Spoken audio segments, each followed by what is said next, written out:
अस्सलाम वालेकुम नाजरीन, मैं हूं राजा अरशद और आप देख रहे हैं प्रोग्राम सियासी गुफ्तगू। आज का हमारा मौजू है इलेक्शन जीतने के लिए सियासी पार्टियों को किन मराहिल से गुजरना पड़ता है। नाजरीन, हर 5 साल बाद पाकिस्तान में इलेक्शन होते हैं। सियासी माहौल गर्म होता है। सियासी जमातें बढ़ चढ़कर इक़्तिदार में ज्यादा से ज्यादा सीटें लेने के लिए इलेक्शन जीतने की कोशिश करती हैं। आइए देखते हैं कि ऐसी कौन कौन सी चीजें हैं या ऐसे कौन कौन से अवामिल हैं कि जिनको हम अच्छे तरीके से देख लें, उन पर अमल कर लें, उन हालात पर काबू पा लें तो हम इलेक्शन बआसानी जीत जाते। नाज़रीन, मेरी नज़र में 6 अहम नकात हैं जिनके ऊपर अमल करने से हम इलेक्शन जीत सकते हैं और उनमें पहला नुक्ता, पहला मरहला सियासी बयानियां है। सियासी पार्टियों को अपना सियासी बयानिया बड़ा सोच समझ कर बनाना चाहिए। अवाम के जो मसाइल हैं उनको मद्देनजर रखते हुए, मुल्क की तरक्की को मद्देनजर रखते हुए,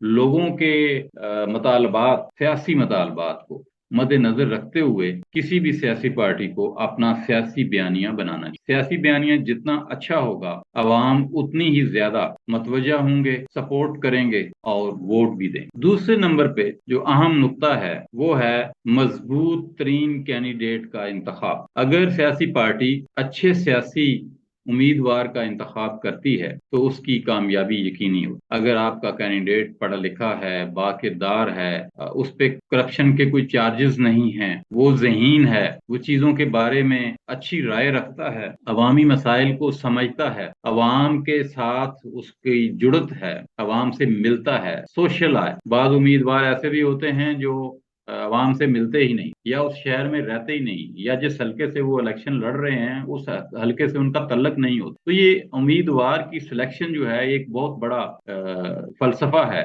इसके पीछे बहुत सारी कहानियां हैं, बहुत सारे मराहिल हैं जिनको समझना, सोचना जरूरी है। तो अगर उम्मीदवार अच्छा होगा तो कामयाबी यकीनी हो। ये हो गया दूसरा पॉइंट। अब हम बढ़ते हैं तीसरे पॉइंट की तरफ कि आपने बयानिया भी अच्छा बना लिया, उम्मीदवार भी अच्छा इंतखाब कर लिया उसका, और तीसरे नंबर पे आ जाती है कि अब सियासी कैंपेन जो है, इलेक्शन मुहिम जो है, उसका आगाज कैसे करें, कहाँ से करें, उसके क्या क्या इंग्रेडिएंट्स हैं, अवाम से राब्ता कैसे हो, घर घर कैसे जाया जाए, अवाम को कैसे कन्विंस किया जाए, कॉर्नर मीटिंग्स कब, कहाँ और कैसे की जाए, और लोगों से बात क्या की जाए, लोगों के से राब्ता करने का बेहतरीन वक्त कौन सा है, लोगों से राब्ता करने की बेहतरीन जगह कौन सी है, कौन से टूल्स, कौन सी तकरीरें, कौन से बयानात वहाँ पे बोले पड़े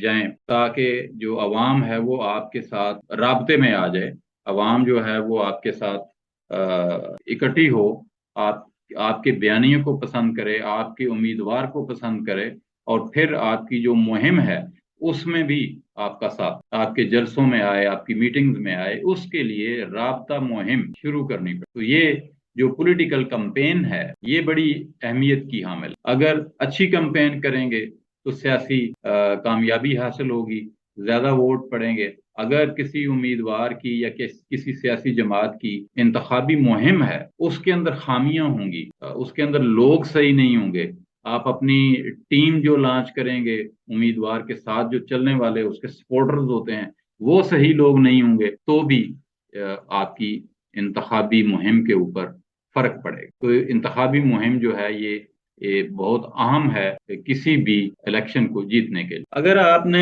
पहले 3 मरहले कामयाबी के साथ तय कर लिए हैं तो इलेक्शन डे आ जाता है। इलेक्शन डे पर कुछ तैयारियां करनी होती हैं, कुछ खास स्टेप लेने होते हैं। इलेक्शन डे आपके रिजल्ट का दिन होता है। वो जो कुछ आपने किया, इससे पहले 1 महीना तकरीबन पहले इंतखाबी मुहिम चलाई, जलसे किए, रैलियां की, खर्चे किए, वोटर को रेडी किया, सारा कुछ करने के बाद आज वो दिन आ गया है जब इलेक्शन डे है, और इस दिन पे कुछ स्टेप जरूरी हैं, उनको मद्देनजर रखना जरूरी है।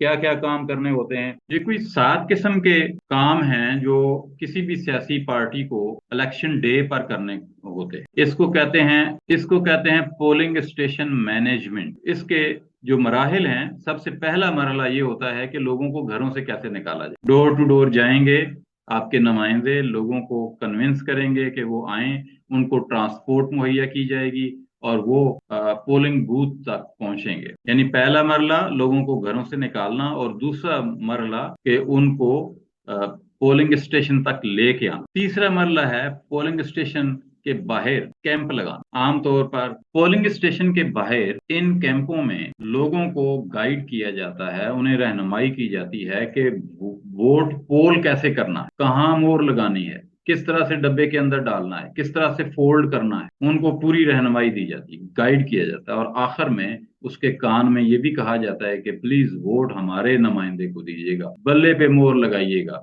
या शेर पे मोहर लगाइएगा या तीर पे मोहर लगाइएगा या जो भी इंतखाबी निशान होता है उसके ऊपर मोहर। उससे अगला मरहला ये होता है कि पोलिंग स्टेशन के अंदर जहाँ पे वोट डल रहे होते हैं वहां पे हर उम्मीदवार का एक नुमाइंदा जो उम्मीदवार की तरफ से नॉमिनेटेड होता है वो मौजूद होता है। उसकी तैनाती बहुत जरूरी होती है और वो बड़ा अहम रोल प्ले करती है इलेक्शन के नताइज पर असरअंदाज हो। कैसे असरअंदाज होती है कि अगर वो एक्टिव नहीं है, बाकी नुमाइंदे भी बैठे हैं और वो अ, सोया हुआ है, या वो अपने नुमाइंदे के साथ मुखलिस नहीं है, अपने उम्मीदवार के साथ मुखलिस नहीं है, वो बिक जाएगा। वो थोड़े से पैसे लेके आपके वोट इधर उधर करने में दूसरों को मदद दे देगा। तो वहां पे ठीक बंदा, एक्टिव बंदा, ईमानदार बंदा और आपके साथ मुखलिस बंदा होना जरूरी है। जब पोलिंग खत्म हो जाती है तो उसके बाद वोटों की गिनती का मरला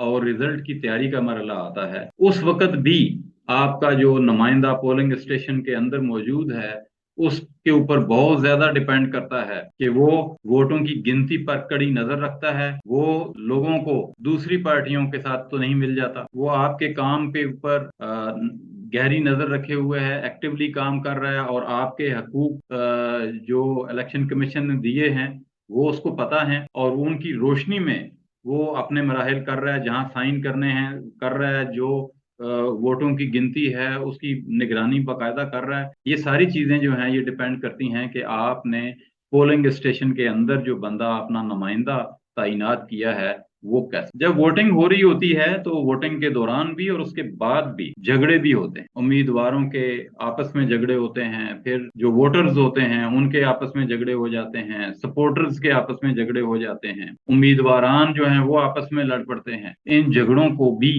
कंट्रोल करना, इनसे अवॉइड करना, क्योंकि जब झगड़ा होता है आमतौर पर फायरिंग भी होती है और अगर फायरिंग तक नौबत आ जाए तो वोटर जो है वो भाग जाता। तो कोशिश कीजिए कि जो इंतखाबी अमल है वो बहुत पुरअमन रहे, वहां पे झगड़ा ना हो, तभी सही वोटिंग हो पाएगी। सबसे आखिरी पॉइंट ये है कि जब आप इलेक्शन जीत जाएं तो आपका तर्ज अमल कैसा होना चाहिए, आपका बिहेवियर कैसा होना चाहिए, आप उस वक्त क्या करें, और अगर आप हार जाएं तो फिर आपको क्या करें। अपने हामियों को, अपने वोटर्स को, अपने सपोर्टर्स को कैसे रोकें गलत काम करने से, कैसे रोकें हवाई फायरिंग करने से, कैसे रोकें झगड़े करने से, कैसे रोकें गालियां देने से, बुरा भला कहने से, कैसे रोकें हवाई फायरिंग से। खुशी और गमी दोनों सूरत हाल में अपने आप को काबू में रखें, अपने सपोर्टरान को काबू में रखें, अपने दोस्तों को, अपने वोटर्स को दिलासा दें, हिम्मत बंधाएं और अगर मुमकिन हो तो जीतने वाले उम्मीदवार के घर जाएं और उसे मुबारकबाद। मुझे उम्मीद है कि ये वीडियो आपको अच्छी लगी होगी। अगर वीडियो आपको पसंद आई है तो इसे जरूर share. Thank you very much. अपना, सारे पाकिस्तान का, तमाम इंसानों का ख्याल रखिएगा। अल्लाह हाफिज। पाकिस्तान जिंदा।